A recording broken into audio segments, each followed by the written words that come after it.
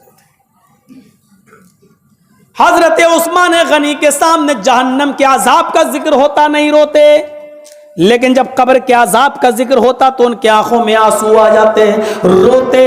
لوگوں نے پوچھا کہ جہنم کا عذاب جب بیان کیا جاتا تب تو روتے نہیں ہو، اور قبر کا عذاب بیان کیا جاتا تو روتے ہو، جبکہ جہنم کا عذاب قبر کے عذاب سے زیادہ خطرناک ہے۔ تو اس پر عثمان غنی یہ جواب دیتے ہیں، میں قبر کے عذاب کو سن کر اس لیے روتا ہوں، ان القبر اول منزل من منازل الاخرہ، قبر آخرت کی منزلوں میں سے فرسٹ منزل ہے، پہلی منزل ہے۔ جو قبر کے عذاب سے بچ گیا اور جو قبر کے مرحلے سے نکل گیا، جو قبر کے سوال و جواب سے کامیاب ہو کر نکل گیا، وہ تمام مرحلوں میں اور تمام منزلوں میں کامیاب ہو جائے گا، اور جو قبر کی منزل میں پھنس گیا وہ آخرت کی تمام منزلوں میں پھنستا چلا جائے گا۔ اس لیے میں عذاب قبر کا ذکر سنتا ہوں تو روتا ہوں۔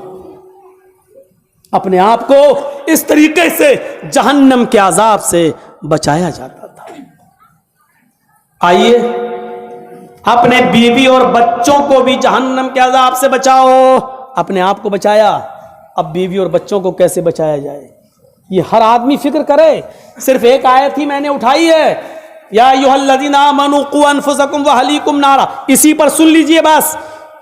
اپنے آپ کو بچانے کی مثالیں دے دیں، ابو بکر نے کیسے بچایا، عمر فاروق نے کیسے بچایا، عثمان غنی نے کیسے بچایا۔ اب اپنے بیوی کو، اور پھر ایک دو مثال بچوں کی، اپنے بچوں کو کیسے بچایا جائے۔ اپنی بیوی کو،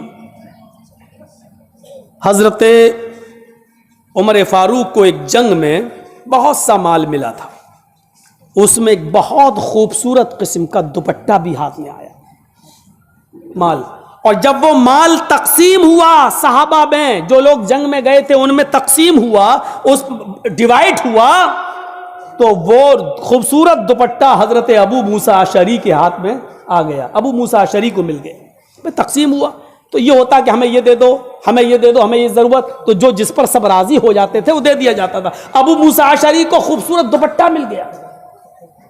حضرت ابو موسیٰ اشعری نے وہ دوپٹہ یہ سوچا کہ میرے گھر میں تو بیوی نہیں ہے، اور میری ایک بیٹی تھی اس کی بھی شادی ہو چکی، یہ بہت دور چلی گئی ہے، اب یہ دوپٹہ میں اس کے پاس کہاں سے پہنچاؤں، اور میری بیوی ہے نہیں، تو میرے تو یہ دوپٹہ کسی کام کے نہیں ہے، تو کیوں نہ اس خوبصورت دوپٹے کو، کیوں نہ میں اس خوبصورت اوڑھنی کو، کیوں نہ میں اس خوبصورت دوپٹے کو، اس اوڑھنی کو میں حضرت عمر فاروق کی بیوی کو دے دوں۔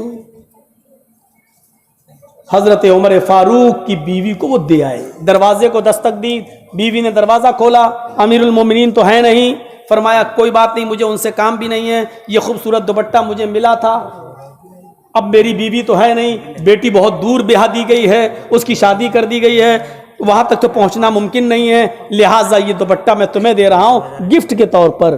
حضرت عمر فاروق کی بیوی نے وہ گفٹ اس لیے لے لیا کہ اللہ کے نبی نے فرمایا تحفہ دیا کرو، تحفہ لیا کرو، اگر تم تحفہ دو گے تو اس سے محبت بڑھے گی، کوئی تحفہ دے اور تم نے قبول کر لیا تو اس سے بھی محبت بڑھے گی، کیونکہ دلوں سے کدورت ختم ہوگی۔ انہوں نے دیا، انہوں نے لے لیا، لیکن چونکہ امیر المومنین کی بیوی تھی اس لیے ان کو سوچنا چاہیے تھا کہ مجھے لینا ہے یا نہیں لینا ہے، کیونکہ میں معمولی عورت نہیں ہوں، میں اس دیش کے وزیر اعظم، پرائم منسٹر حضرت عمر فاروق کی بیوی ہوں، ان کی عزت پر کوئی آنچ تو نہیں آئے گی۔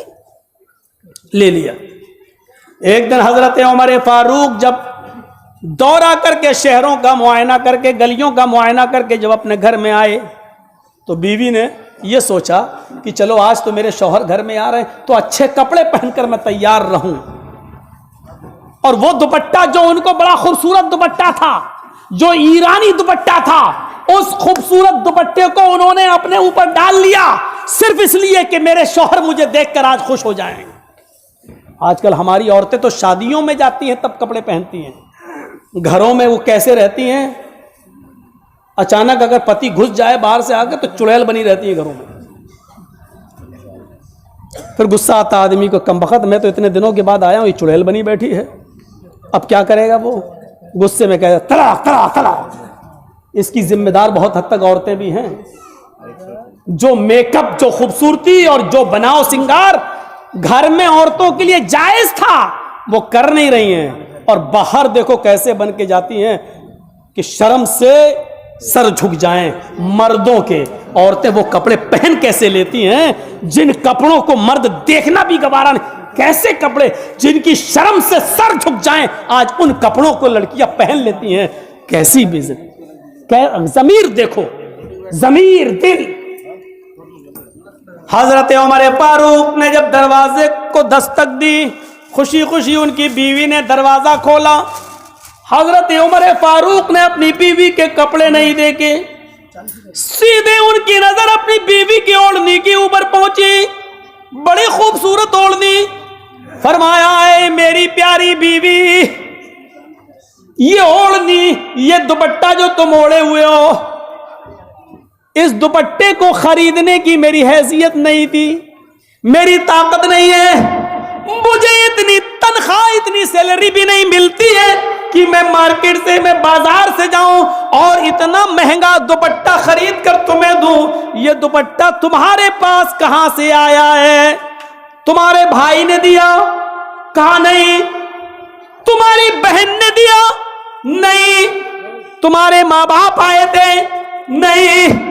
پھر یہ دوپٹہ تمہارے پاس کہاں سے آیا؟ یہ اوڑھنی تمہارے پاس کہاں سے آئی؟ جواب دیا، صحیح بول دیا کہ یہ دوپٹہ، یہ اوڑھنی مجھے حضرت ابو موسیٰ اشعری رضی اللہ تعالیٰ عنہ دے کر گئے ہیں۔ ابو موسیٰ اشعری کون تھے یہ بھی سن لیجئے۔ ابو موسیٰ اشعری بیت المال کے کیشیئر تھے۔ بیت المال تو سمجھتے ہیں نا آپ، سرکاری جو فنڈ ہوتا ہے جس کو ہندی میں راج کوش کہتے ہیں، اب آپ کے ہاں کیا کہتے ہیں وہ ہم کو نہیں معلوم، خزانچی کو ٹریزری، خزانچی جس کو بولا جاتا ہے بیت المال کا جو خزانے کا مالک ہو، کیشیئر۔ تو بیت المال کے کیشیئر تھے کون؟ ابو موسیٰ اشعری۔ حضرت عمر فاروق نے جب سنا کہ اچھا یہ دوپٹہ تمہیں ابو موسیٰ اشعری نے بیت المال کے کیشیئر نے دیا ہے، کہاں؟ اپنی بیوی کے سر سے وہ دوپٹہ اتارا اور اس کو لپیٹ دیا، ایسے پکڑ کے ایسے گولا بنا دیا اس کا، اور وہ گولا بنانے کے بعد اپنی بیوی کے سر پہ مار دیا، کس کے مارا، چاہے جتنا بھی ہلکا ہو لیکن جب اس کو اکٹھا کر کے گولا بنا کر مارا جائے گا تو تھوڑا سا تو لگے گا سر پر۔ عورت کا سر بھی کمزور ہوتا ہے باڈی کی طرح، جسم کی طرح، اس کے سر پہ جب قریب سے مارا تو حضرت عمر فاروق کی بیوی بولتی ہیں کہ عمر فاروق کے ہاتھ سے گولا بنا ہوا وہ دوپٹہ جب میرے سر پہ لگا تو میرے سر میں درد شروع ہو گیا، پین شروع ہو گیا۔ کہا کہ ابو موسیٰ اشعری کو بلایا جائے۔ ابو موسیٰ اشعری کو بلا لیا گیا اور طلب کر لیا گیا اور فرمایا اے ابو موسیٰ کیا یہ اوڑھنی کیا یہ دوپٹہ تم نے میری بیوی کو دیا ہے؟ ہاں کہا تم کون ہو؟ کہا بیت المال کا کیشیئر۔ کہا تم نے یہ دوپٹہ میری بیوی کو اس لیے دیا ہے تاکہ امیر المومنین خوش ہو جائے اپنے بیت المال کے کیشیئر سے، اور اگر بھوشیہ میں فیوچر میں وہ تھوڑی بہت غلطیاں کرے تو اس کو بخش دیا جائے، اس کو چھوڑ دیا جائے، اس کے اوپر رحم کر دیا جائے، یا اس سے بھی بڑا کوئی عہدہ چاہتے ہو، قریب ہونا چاہتے ہو میرے؟ آئے ابو موسیٰ اشعری کیا جہنم میں دھکیلنے کے لیے، جہنم میں داخل کرنے کے لیے تمہاری نظر کسی اور پر نہیں پڑی تھی، میری بیوی کے اوپر پڑی، میری بیوی کے اوپر ہی تمہاری نظر پڑی۔ اس اوڑھنی کو اٹھاؤ اور رفع ہو جاؤ، اس روڑنی کو اٹھاؤ اور دفع ہو جاؤ، اور یاد رکھنا کعبے کے رب کی قسم، اس اللہ کی عزت و جلال کی قسم کھا کر کہتا ہوں اگر تم سے کوئی غلطی سرزد ہوئی تو میں تمہیں ڈبل سزا دوں گا۔ یہ مت سوچنا کہ میں تمہیں چھوڑ دوں گا، میں تمہیں ڈبل سزا دوں گا، ڈبل۔ اپنی بیوی کو بھی اوڑھنی نہیں اوڑھنے دی، اس طریقے سے جہنم کے عذاب سے اور جہنم میں جانے سے اپنی بیوی کو بھی روک۔ ہم غور کریں، ذمہ دار ہے اپنی بیوی کے، آپ روکتے ہیں؟ آپ کی بیوی لگائی لپسٹک، چپڑا make up, fair and lovely اور پاؤنڈز کریم گوبر کی طرح، اور نکل گئی کلیا چکے مارکیٹ میں، بگ بازار گھوم رہی ہیں، سامان خریدنے جا رہی۔ آپ نے اپنے سامنے میک اپ کرنے کے بعد اپنی بیوی کو اپنے گھر سے باہر نکلنے دیا، اپنی جوان بیٹی کو گھر سے باہر نکلنے دیا، آپ نے روکا؟ جہنم میں جانے سے آپ اپنی بیوی اور بچوں کو روک رہے ہیں، جبکہ حدیث کے الفاظ ہیں جب کوئی عورت گھر سے اکیلے نکلتی ہے تو اس کے ساتھ شیطان بھی ساتھ ہوتا ہے۔